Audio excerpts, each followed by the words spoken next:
குருவே சரணம். அனைவருக்கும் வணக்கம்.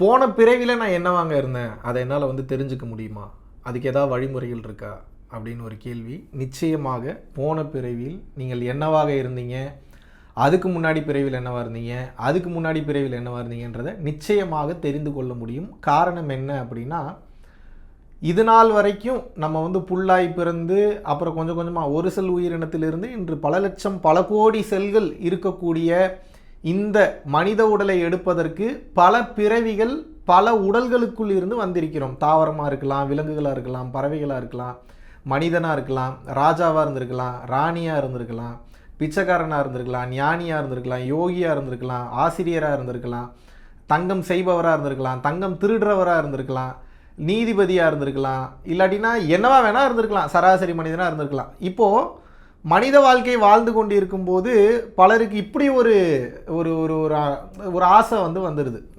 குறிப்பாக இந்த ஆன்மீக வாழ்க்கையை வாழ்கிறவங்களுக்கு பார்த்திங்கன்னா, போன பிறவியில் நான் என்னவா இருந்தேன் அப்படின்றத தெரிந்து கொள்ள வேண்டும் என்கின்ற ஒரு ஆசை வந்து விடுகிறது. முதல்ல இது எப்படி தெரிஞ்சுக்கணுன்றதை சொல்கிறேன். அதுக்கப்புறம் இதுக்கு பின்னாடி இருக்கக்கூடிய டீப்பர் ட்ருத்தையும் நான் உங்களுக்கு விளக்கம் கொடுக்கணும்னு நான் ஆசைப்பட்றேன்.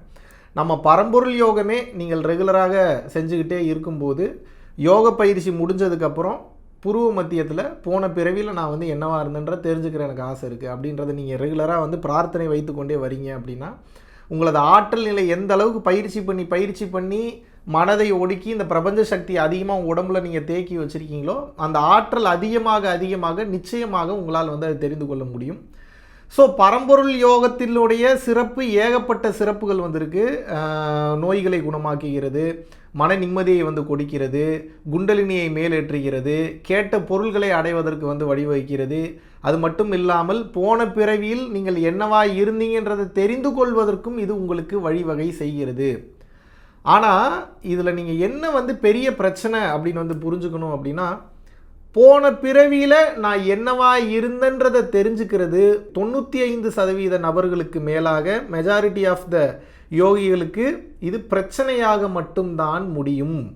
காரணம் என்ன அப்படின்னா, இறைவன் ஏன் முற்பிறவி ஞாபகங்களை இப்பிறவியில் உங்களுக்கு கொடுக்காமல் இருக்கிறார் என்றால், உங்களுக்கு நேற்று ஒருத்தன் திருடிட்டு போனாவே அதை மறக்க முடிய மாட்டேங்குது.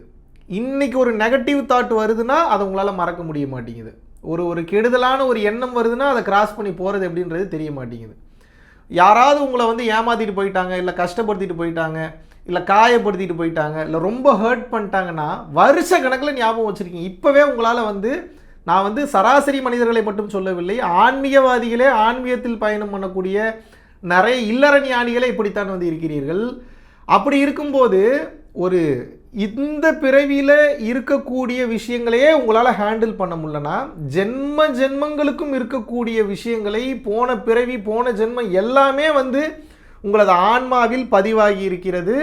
உங்களுடைய கான்ஷியஸ்னஸ் ஹையர் லெவலில் எக்ஸ்பேண்ட் ஆகும்போது, ஹையர் கான்ஷியஸ்னஸ்க்கு போகும்போது கண்டிப்பாக உங்களால் அந்த டேட்டாஸ் எல்லாம் நிச்சயமாக ஆக்சஸ் பண்ண முடியும். இதுக்கு ஒரு சின்ன ஒரு விஷயம் உங்களுக்கு சொல்லணும்னா, இப்போ ஏதோ ஒரு இடத்துக்கு நீங்கள் போகிறீங்க.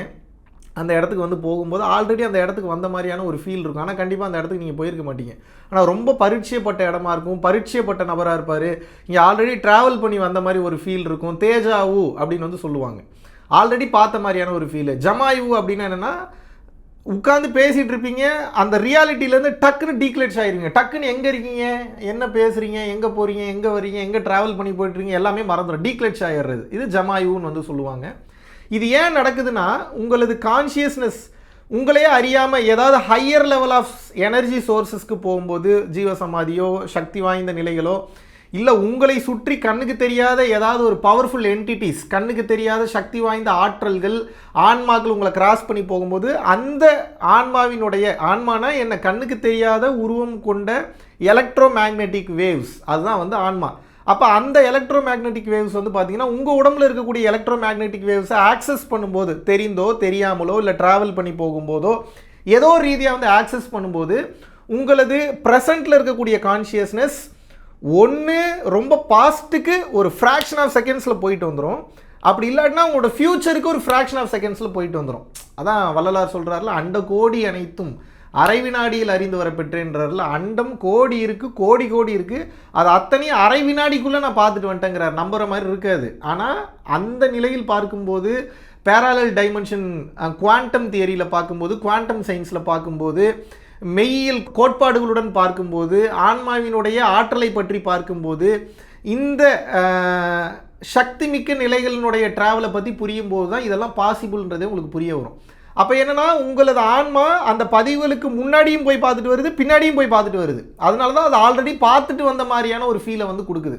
இதுக்கு நிறைய ரீசன்ஸ் இருக்கலாம். நீங்கள் பண்ணுற பயிற்சியாக இருக்கலாம், நீங்கள் இருக்கக்கூடிய இடமா இருக்கலாம், கண்ணுக்கு தெரியாத சில ஆன்மாக்கள் உங்களை கிராஸ் பண்ணுறதா இருக்கலாம், இல்லை சில குருமார்கள் உங்களுக்கே தெரியாமல் இந்த ஆசீர்வாதம் பண்ணிட்டு போகிறதா இருக்கலாம், இல்லை புண்ணிய பலன்களுடைய தொகுப்பாக இருக்கலாம். இதுதான் காரணம்னு சொல்ல முடியாது, என்ன காரணம் வேணாலும் இருக்கலாம். அப்போது உங்களால் அப்படிப்பட்ட சூழ்நிலையிலே போயிட்டு வரும்போது நீங்கள் தொடர்ச்சியாக பயிற்சி பண்ணி இதே நோக்கமாக இந்த நோக்கத்தை நான் தெரிஞ்சுக்கணுன்றது உட்காரும்போது நிச்சயமாக உங்களால் அந்த நிலையை பார்க்க முடியும், தெரிந்து கொள்ள முடியும். இப்போது ரெக்ரெஷன் தெரப்பி அப்படின்னு சொல்லிட்டெல்லாம் சில தெரப்பீஸ்லாம் வந்து கொடுக்குறாங்க. நிறையா பேர் வந்து பார்த்திங்கன்னா ரெக்ரெஷன் தெரப்பின்ற பேரில் தான் பண்ணுறாங்களே தவிர ரொம்ப சரியாக பண்ணுறதுக்கு இன்றைக்கி ஆட்கள் வந்து குறைவு. அப்போ அந்த ரெக்ரெஷன் தெரப்பிக்குள்ளே வந்து போயிட்டு வரும்போது நிறைய பேர் வந்து அது ஸ்ட்ரெஸ் ரிலீஃபாக இருக்குன்னு சொல்கிறாங்க. ஆனால் இன்று நாம் தெரிந்து கொள்ள வேண்டியது, அந்த விஷயத்தை தெரிஞ்சுட்டு வந்ததுக்கப்புறம் இன்னும் ஸ்ட்ரெஸ்ஸு ரொம்ப ஜாஸ்தி ஆயிடுது. இறைவன் ஏன் முன்ஜென்ம ஞாபகங்களை கொடுக்கவில்லை என்றால் அது நடந்து முடிஞ்சிருச்சு. அதை பற்றி தெரிஞ்சுக்கிட்டு இனி ஒரு பிரயோஜனம் இல்லை. இனிமேல் உனக்கு கிடைத்திருப்பது இந்த வாழ்க்கை மட்டும்தான், இந்த உடல் மட்டும்தான். இந்த உடலில் நீ ஃபோக்கஸ் பண்ணி தெளிவாக இருந்து நீ வந்து அடுத்த கட்டம் கடந்து போயிரு. மறுபடியும் இந்த ஜென்மத்தில் மாட்டிக்காத, ஃபார்வர்டாக போ. நீ மறுபடியும் பேக்வேர்டாக போய் உன் லைஃப்பை வந்து வேஸ்ட் பண்ணிடுறான்றனால தான் அந்த பதிவுகளை முழுதுமாக அழிக்கவில்லை, மறைத்து வைத்திருக்கிறார். ஐந்தொழில் இறைவன் பண்ணுறார்: படைத்தல், காத்தல், அழித்தல். நான்காவது யாருக்கு தெரியாது, மறைத்தல். அப்போ திரேதாயின்ற மறைப்பு மறைத்திருக்கிறது சில உண்மைகளை. ஏன்னா அது தெரிஞ்சுக்க கொள்ளக்கூடிய பக்குவம் இல்லை. அப்புறம் அருளல், அது ஃபைனல். அப்போ இறைவன் மறைத்தல் எனும் தொழிலை ஏன் பண்ணுறாருனா பக்குவம் பெற்ற ஆன்மாக்களுக்கு தான் அந்த உண்மைகளை எல்லாம் வெட்ட வெளிச்சம் போட்டு காட்டுவார். அது வரைக்கும் பக்குவம் பெறாத ஆன்மாக்களுக்கு அந்த திரேதாயி எனக்கூடிய அந்த மறைப்பை விலக்கி சத்தினி பாதத்தை நிகழ்த்தி அவர் வந்து பார்த்தீங்கன்னா அந்த ஒரு புரிதலை கொடுப்பது கிடையாது. அப்போ நீங்கள் என்ன புரிஞ்சுக்கணும்னா அதை பற்றி தெரியாமல் இருப்பதே ஒரு மாபெரும் வரப்பிரசாதம் தான். காரணம் என்னென்னா இன்று நேற்று நடந்த விஷயத்தை மறக்க முடியல, போன வருஷம் போன மாதம் நடந்த ஒரு கெட்டதை உங்களால் மறக்க முடியல, போன ஜென்மத்தில் நீங்கள் என்னவா இருக்கீங்கன்றது தெரிஞ்சிருச்சுன்னு வச்சுக்கோங்க. எக்ஸாம்பிளுக்கு எவனோ ஒருத்தவங்களுக்கு ஏதோ ஒரு காயப்படுத்தியிருப்பான், அந்த நினைவுகள் எல்லாம் இப்போ உங்களுக்கு ரீகால் ஆகிடுதுன்னா பக்குவம் இல்லாமல் நீங்கள் வாழும்போது ஓவர் நாலேஜ், ஓவர் டேட்டா உங்களுக்கு வந்து கான்ஷியஸ்னஸ்க்கு தெரிஞ்சிருச்சுன்னா அது இன்னும் அதிகப்படியான ஸ்ட்ரெஸ் அண்ட் டிப்ரெஷனை வந்து கொடுத்துருது. அப்போ நீங்கள் பாருங்கள், போன ஜென்மத்தில் எவனோ ஒருத்தன் உங்களை கொலை பண்ணிட்டு போயிருக்கான்னு தெரியுது, அவன் வந்து பார்த்தீங்கன்னா போன ஜென்மத்தில் ஏதோ தப்பு பண்ணிட்டான், இந்த ஜென்மத்தில் இறைவனுடைய விதிப்படி உங்களுக்கு சேவை செய்யணுன்றதுக்காக உங்களுக்கு உங்கள் வீட்லேயே அம்மாவாவோ அப்பாவாவோ இல்லை தம்பியாவோ தங்கச்சியாவோ இல்லை எழுத்து வீட்டுக்காரனாவோ இல்லை தொழில் முனைவோராவோ பிஸ்னஸ் பார்ட்னராவோ ரொம்ப க்ளோஸாக இந்த ஜென்மத்தில் திரும்பி வாழ்ந்துட்டு இருக்கலாம். இப்போ அவன் அந்த கர்மாவை முடிக்கிறதுக்காக தான் வந்திருக்கான். இப்போ பக்குவம் இல்லாத நீங்கள் இப்போ அந்த டேட்டாவை போய் பார்த்துட்டு வந்துட்டீங்கன்னா இந்த பக்குவம் இல்லாத தன்மை இப்போ நீங்கள் வாழக்கூடிய இந்த வாழ்க்கையை சீரழித்து விடும். எப்படி அவனை வந்து உங்களால் மறுபடியும் கேஷுவலாக வந்து பார்க்க முடியும்? அந்த பக்குவம் எப்படி உங்களுக்கு இருக்கும்? கொலை பண்ணிட்டு முன்னால் தான்டா நான் செத்தேன், இல்லாட்டினா அப்போவே நான் உயர்ந்த நிலைக்கு போயிருப்பேன்டான்னு ஒரு எண்ணம் வரலாம், இல்லை வராமல் கூட போகலாம். இல்லை கெட்டவன் நினச்சி இந்த ஜென்மத்தில் அவங்கள நீங்கள் காயப்படுத்தலாம், ஹர்ட் பண்ணலாம். அப்போ என்னென்னா இந்த ஜென்மத்தில் அடுத்த கட்டம் போவதற்குண்டான வாய்ப்பை வந்து இழந்து விடுகிறீர்கள். அப்போ இறைவன் வந்து ஒரு மிகச்சிறந்த காரணத்திற்காகத்தான் உங்களை முன்னோக்கி செல்ல வேண்டும் என்கின்ற ஒரு நல்ல நோக்கத்தில் தான் கடந்த பிறவியின் நினைவுகளை அவர் உங்களுக்கு கொடுப்பதில்லை. நினைவு இருக்குது, பட் அதை ஆக்சஸ் பண்ணக்கூடிய கீயை மறைச்சி வச்சிருக்கிறார். அதுவும் உங்களுக்குள்ளே தான் இருக்குது. நீங்கள் அதுக்கு ஆர்வப்பட்டுக்கிட்டே இருந்தீங்கன்னா அதை போய் ஓப்பன் பண்ணி பார்க்கலாம். பட் நீங்கள் அதை தேவையில்லாமல் ஓப்பன் பண்ணி பார்த்துட்டிங்கன்னா அப்புறம் தேவையில்லாத பிரச்சனைகளை எல்லாம் நீங்கள் சமாளிக்கணும். இதனால தான் கடந்த பிறவியை பற்றி தெளிவு பெற்ற ஞானிகள் கண்டு கொள்வதில்லை. அவன் ப்ரெசண்டில் வாழ்கிறான், அவன் போன பிறவியில் என்னவா இருந்தா என்ன இல்லாட்டி என்ன, அந்த ஆர்வம் அவனுக்கு இருக்காது. ஆரம்பத்தில் பக்குவம் இல்லாத டைமில் அதை நான் தெரிஞ்சுக்கணும் இதை தெரிஞ்சுக்கணும்னு ஆர்வம் இருந்தாலும் இப்போது இருக்கக்கூடிய நிலையே மிகச்சிறந்த நிலை, இந்த நிலையில் நான் இருந்தால் போதும் அப்படின்ற அந்த பக்குவம் வந்துவிடும். ஒருவேளை போன ஜென்மத்தில் நீங்கள் ஒரு பெரிய கோடீஸ்வரராக இருந்திருக்கலாம், இல்லை ஒரு நாட்டுக்கு ராஜாவாக இருந்திருக்கலாம், இல்லை நல்ல உயர்ந்த வாழ்க்கையை வாழ்ந்திருக்கலாம். ஏதோ ஒரு சின்ன தப்புகள் பண்ணதுனால இப்போ டீக்ரேட் ஆகி மனித உடல் கிடச்சிருக்கும். பட் வந்து நீங்கள் கஷ்டப்படக்கூடிய ஒரு வாழ்க்கை வாழ்கிறீங்கன்னு வச்சுப்போம். இப்போ நான் எப்படிப்பட்ட வாழ்க்கை வாழ்ந்தேன்னு தெரியுமான்ற அந்த ஒரு டேட்டா நீங்கள் போய் பார்த்துட்டு வந்துட்டீங்கன்னா அது இன்னும் ஸ்ட்ரெஸ் டிப்ரெஷனுக்குள்ளே போயிடுவீங்க. நான் எப்பேற்பட்ட வாழ்க்கை வாழ்ந்தவன், எப்படி வாழ்ந்துகிட்டு இருந்தவன், என்னோட லைஃப் எப்படிப்பட்ட லைஃபு, இப்போ இவங்கிட்ட வந்து இப்படி மாட்டிக்கிட்டேன்றப்போ முதல்ல யாரும் பார்க்க முடியாத டேட்டாவை பார்க்குறதே ஒரு பெரிய அகங்காரத்தை கொடுக்கும். நீங்கள் ஏதோ பெரிய உலகத்திலே பெரிய கடவுள்ன்ற ஃபீலுக்கு நீங்கள் போயிடுவீங்க. அப்புறம் அந்த டேட்டாவை பார்த்துட்டு வந்ததுக்கப்புறம் உங்களால் சராசரி மனித வாழ்க்கையை வாழ முடியுமான்னு கேட்டால் நிச்சயமாக முடியாது. அதனால் தான் பக்குவம் இல்லாத நபர்களுக்கு இறைவன் ரொம்ப தெளிவானவர். எதை செய்யணும், எதை செய்யக்கூடாது, எதை கொடுக்கணும், எதை கொடுக்கக்கூடாதுன்னு தெரிஞ்சுதான் அந்த டேட்டாவை மறைத்து வைத்திருக்கிறார். அப்போ காரணம் வரும்போது, நேரம் வரும்போது, பக்குவம் வரும்போது புரியும். பரம்பொருள் யோகம் பண்ணி இறுதியில் பரம்பொருள் யோகமோ சித்த வித்தையோ கிரியா யோகமோ ஏதோ ஒரு யோக பயிற்சி, சக்தி வாய்ந்த வாசி யோக பயிற்சி எது நீங்கள் பண்ணீங்கனாலும் தொடர்ச்சியாக உங்களோட நோக்கம் அதுவாக இருக்குன்றப்போ அதை உங்களால் செய்ய முடியும்.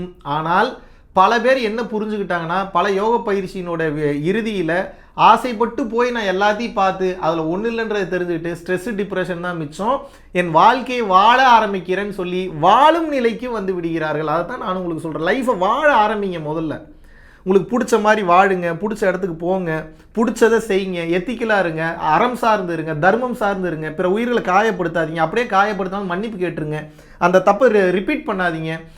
ஒருவேளை ஏதாவது மிஸ்டேக் பண்ணியிருந்தா கூட அதை திருத்திக் கொள்வதற்கு இறைவன்கிட்ட வாய்ப்பு கேளுங்க. இப்படி டிராவல் பண்ணி ஃபார்வேர்டாக போங்க. பேக்வேர்டாக போய் நீங்கள் என்ன பண்ண போகிறீங்க? ஒரு யூஸும் கிடையாது. ஸோ இதை புரிந்து கொண்டு கடந்த பிறவியை பற்றி தெரிந்து கொள்ள வேண்டும் என்ற ஆசை இருந்தாலும் கூட எனக்கு பக்குவம் வந்துருச்சு, எனக்கு அது இறைவன் உண்மையாகவே அருள் செய்யணும்னு நினச்சாருன்னா டைம் வரும்போது செய்வார். நான் ஏன் தேவையில்லாமல் போய் இப்போது நீங்கள் எந்த யோக பயிற்சி பண்ணிங்கனாலும் அது உங்கள் உடம்புல ஒரு ஆற்றலை தேக்கி வைக்கிது, கிரியேட் பண்ணுது. இப்போ எனக்கெல்லாம் வந்து பார்த்தீங்கன்னா முழுக்க முழுக்க குரு அருள். அவர் பண்ண மொத்த ஆற்றல், அவர் பண்ண மொத்த பயிற்சியினுடைய எனர்ஜி எனக்கு கொடுத்துட்டாரு. நான் வந்து திருட்டுத்தனமாக கனெக்ஷன் வாங்கிட்டேன். அவர்கிட்ட இருந்து கேட்டேன், கொடுத்துட்டாரு. சில நேரத்தில் கேட்காமையே கொடுக்குறாரு. இது எப்படின்னா இது குருவுக்கும் சிஷியனுக்கும் உள்ள தொடர்பு. எங்களுக்குள்ளே இருக்கக்கூடிய கனெக்ஷன் வேறு. நான் சும்மா உட்கார்ந்தாலும் நான் வாங்கி வந்த வரம் அந்த மாதிரி. நான் வேலை செய்வேன், செய்ய மாட்டேன், எதா இருந்தாலும் நீங்கள் பார்த்துக்குங்க. அப்படிப்பட்ட வரம் என் குருநாதர்கிட்ட இருந்து நான் வாங்கிட்டு வந்திருக்கிறேன். அதனால எனக்கு மொத்த அருளும் மொத்த சக்தியும் அவரோட சக்தி வந்து வேலை செய்யும். நான் தூங்கிட்டு இருந்தாலும் அவர் முழிச்சுட்டு இருப்பார். அதாவது குரு உங்களை பற்றி ஒரு நல்ல ஒப்பீனியனில் இருக்கணும். குருவினுடைய மனசில் நீங்கள் இடம் பிடிச்சிட்டிங்கனாவே போதும், அவருடைய ஆற்றல் உங்களுக்கு வேலை செய்ய ஆரம்பித்து விடும். ஆனால் பல நபர்கள் வந்து குரு விசுவாசம் இல்லாமல், குருக்கிட்ட வந்து பார்த்தீங்கன்னா அந்த ஒரு நல்ல ஒரு இணக்கம் இல்லாமல், அந்த ஒரு நன்றி உணர்வு இல்லாமல், எந்த குருவாக இருந்தாலும் சொல்கிறேன் நான், அந்த குரு விசுவாசம் இல்லாமல் பயணம் செய்து நான் ஆற்றல் பண்ணி நான் மெடிடேஷன் பண்ணி எல்லா பயிற்சியில் நான் வந்து எனர்ஜியை கொண்டு வந்துடுறேன்னு இருக்கும்போது எனர்ஜி வரும், வராதுன்னெலாம் கிடையாது. அப்போ அந்த ஆற்றலை நீங்கள் வேஸ்ட்டு பண்ணுறீங்க. நீங்கள் ஏதோ ஒரு இந்த ஆற்றலை ஏதோ ஒரு இடத்துக்கு நீங்கள் போய் நீங்கள் உபயோகப்படுத்தணும், அதை பார்க்கணுன்னா அதுக்கு ஒரு ஃபியூயல் சோர்ஸ், அதுக்கு ஒரு எனர்ஜி தேவைப்படுது. எப்படி காரை வந்து ஒரு இடத்துலேருந்து இன்னொரு இடத்துக்கு நீங்கள் ஓட்டிகிட்டு போகணுன்னா அதுக்கு ஒரு டீசலோ பெட்ரோலோ செலவாகுமோ, அந்த மாதிரி ஒவ்வொரு ஆசைக்கும் ஒவ்வொரு விலை ஒன்று நீங்கள் இந்த உலகத்தில் வந்து கொடுக்க வேண்டியது இருக்கிறது. ஆன்மீகத்திலும் கொடுக்க வேண்டியது இருக்கிறது. குரு அருள் பரிபூர்ணமாக பெற்றவர்களுக்கு எவ்வளோ யூஸ் பண்ணாலும் மறுபடியும் கிடச்சிரும். ஏன்னா குரு விசுவாசத்தில் இருக்கிறான். குருநாதர் பெரும் கருணை கொண்டு அந்த ஆசீர்வாதத்தை சீடனுக்கு வந்து வழங்கிடுவார். பல குருமார்களுக்கு வந்து பார்த்தீங்கன்னா சீடனை நேரில் பார்க்கணுன்ற அவசியம் கூட கிடையாது. சீடன் குருமார்களை பார்க்கணுன்ற அவசியம் கூட கிடையாது. மனதளவில் உண்மையாக இருக்கும்போது, அந்த அன்புடன் காதலுடன் இருக்கும்போது அந்த ஆற்றல் கிடச்சிரும். ஆனால் நான் இதை சாதிச்சிருவேன் இருக்கும்போது அந்த எனர்ஜி அங்கே லாஸ் ஆகுது, அதுவும் வேஸ்ட் ஆகுது. அப்போது உண்மையான தன்மை என்ன அப்படின்னா, எனக்கு நேரம் வரும்போது, பக்குவம் வரும்போது, தகுதி வரும்போது இறைவன் எனக்கு புரிய வைப்பார், என் குருநாதர் எனக்கு புரிய வைப்பார். ஏன் வேலை என்ன? இந்த உலகத்தில் நான் அடுத்தடுத்த கட்டம் செல்றதுக்கு உண்டான பாசிட்டிவான நோக்கத்தை வச்சுக்கிட்டு நான் வந்து முன்னேறி செல்வது மட்டும்தான் என் வேலையும் செய்கிறவங்க, பயணம் பண்ணுறவங்க மட்டும்தான் வாழ்க்கையில் அடுத்த கட்டம் வந்து செல்ல முடியும், ஆன்மீகத்திலும் வந்து உயர முடியும். அதனால் இந்த மாதிரி சின்ன சின்ன ஆசைகள் வந்து வரும்போது அதை தெரிஞ்சுக்கணும், அதை பண்ணிக்கணும், நான் என்னவா இருந்தேன்ற தெரிஞ்சுக்கணுன்ற மாதிரி போயிட்டீங்கன்னா அது தேவையில்லாத மேலும் பெரிய அகங்காரத்தை வந்து கொண்டு வந்து விடும். அதனால் அதை ஹேண்டில் பண்ண வந்து கற்றுக்குங்க, கடந்து செல்லுங்கள். தேவையானது தேவையான நேரத்தில் நிச்சயமாக உங்களை வந்து கிடைக்கும்.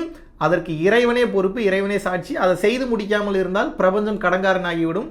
பிரபஞ்சத்துக்கு கடங்காரனாகவோ வேலை வெட்டி செய்யாதவனாகவோ இருப்பது பிடிக்காது. அது செய்ய வேண்டிய நேரத்தில் செய்ய வேண்டியதை மிகச்சரியாக வந்து செய்யும். நம்பிக்கையுடன் வந்து பயணம் பண்ணுங்கள். நன்றி, வணக்கம். ஜூலை மாதம் 13, 14, 15 பாண்டிச்சேரியிலும் அடுத்த மீட்டப்போ வந்து அனௌன்ஸ் பண்ணுறோம்.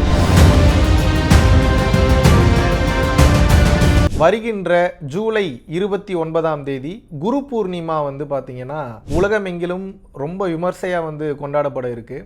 நார்மல் டைமில் நம்ம பண்ணுற அந்த சக்தியை விட பௌர்ணமி டைமில் 1000 மடங்கு அதிகப்படியான ரிட்டர்ன்ஸ் நமக்கு கிடைக்கும். பல குருமார்களுடைய மொத்த ஆற்றலும் மொத்தமாக வேலை செய்யக்கூடிய நாள் என்னன்னு வந்து பாத்தீங்கன்னா குரு பூர்ணிமா, அதாவது குரு பௌர்ணமி. தாராளமாக ஆன்லைன்ல வந்து நீங்கள் வந்து கலந்து கொள்ளலாம். அதை தொடர்ந்து ஆகஸ்ட் மாதம் 23ஆம் தேதியிலிருந்து 29ஆம் தேதி வரைக்கும் 7 நாட்கள் வந்து பார்த்தீங்கன்னா பூட்டானில் வந்து ஒரு அற்புதமான ஒரு ஸ்பிரிச்சுவல் யாத்திரையை வந்து மேற்கொள்ள இருக்கிறோம். டெக்னாலஜிக்கு முக்கியத்துவம் கொடுக்காம மக்களினுடைய வாழ்க்கைக்கும் பிறவியில்லா பெருவாழ்விற்கும் முக்கியத்துவம் கொடுத்து போகக்கூடிய மிகவும் வளமான அற்புதமான சக்தி மிக்க ஒரு நாடு. இந்திய குடிமகன்களுக்கு பாஸ்போர்ட் என்பது அவசியம் கிடையாது. ஓட்டர் ஐடி இருந்தால் மட்டும் போதும். கீழே உள்ள கான்டாக்ட் நம்பர் கான்டாக்ட் பண்ணியும் www.paramporulfoundation.in அப்படின்ற வெப்சைட்டில் போயும் உங்களது பெயரை வந்து முன்பதிவு செய்து கொள்ளலாம். பரம்பொருள் அறக்கட்டளை நடத்துகின்ற தினசரி அன்னதானம் மற்றும் இதர நற்காரியங்களுக்கு நீங்கள் உங்களது பங்களிப்பை தாராளமாக செலுத்தலாம். இதனால் என்னென்ன பலன்கள் கிடைக்கும் என்றால், தரித்திர தோஷம் விலகுகின்றது, அன்னக்குறைவு தோஷம், பித்ரு தோஷம், கர்ம தோஷம், பாவதோஷம் மற்றும் கிரகங்களினால் ஏற்படக்கூடிய தோஷங்களின் தீவிரமும் குறைகின்றது. மனக்குழப்பம் மற்றும் எதிர்மறை எண்ணங்கள் விலகுகின்றது. குடும்ப கலகங்கள், தொழில் தடைகள், பணத்தடை, கல்வித்தடை, திருமணத்தடை, சந்தானத்தடை, நோய் தொடர்பான கர்மபாரம் முற்றிலும் வந்து தீருகின்றது. ஆகையினால் இந்த பரம்பொருள் அறக்கட்டளை நடத்துகின்ற எல்லா விதமான நற்காரியங்களிலும் உங்களது பங்களிப்பை வந்து செலுத்துவதற்கு கீழே கொடுக்கப்பட்டுள்ள வங்கி கணக்கிற்கு தாராளமாக நீங்கள் வந்து பணம் அனுப்பலாம். நன்றி, வணக்கம்.